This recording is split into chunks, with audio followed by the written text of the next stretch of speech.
Bulan Pemuda tahun 2024 secara resmi diluncurkan di Auditorium Wisma Graha Kemenpora Jakarta.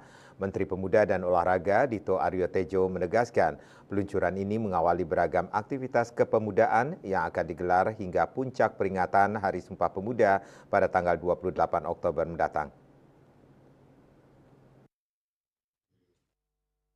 Bertempat di Auditorium Wisma Graha Kemenpora Jakarta, Bulan Pemuda tahun 2024 secara resmi diluncurkan Menteri Pemuda dan Olahraga Dito Aryo Tejo. Dito menegaskan peluncuran ini mengawali beragam aktivitas kepemudaan yang akan digelar hingga puncak peringatan Hari Sumpah Pemuda pada 28 Oktober mendatang. Lebih lanjut, Menpora Dito juga berharap pelaksanaan Bulan Pemuda tahun ini bisa berjalan lancar dan tepat sasaran, khususnya dalam menyiapkan anak muda di masa depan. Kegiatan-kegiatan kepemudaan ini bukan hanya dilakukan di Jakarta, melainkan juga di seluruh daerah di Indonesia dalam rangka memeriahkan peringatan Hari Sumpah Pemuda. Dalam rangka memeriahkan peringatan Hari Sumpah Pemuda, adapun logo dan juga tema peringatan Hari Sumpah Pemuda bakal diluncurkan dalam pekan ini. 6 bulan, 1 semester, kerja praktek di 2 sektor tersebut, dan kalau lulus mendapatkan 20 SKS.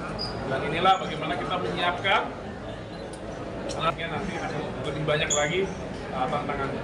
Jadi ini launching pada hari ini, insya Allah ini berjalan lancar, dan semoga ini programnya bagaimana bisa tepat sasaran dan relate ke anak muda untuk menyiapkan anak muda di masa depan. Terima kasih.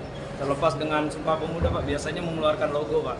Logo Sumpah Pemuda. Apakah hari ini logo akan di-launching sekalian atau nanti? Logo dan tema akan kita launching pada minggu ini agar bisa dilakukan keseragaman untuk seluruh daerah dan seluruh wilayah di Indonesia.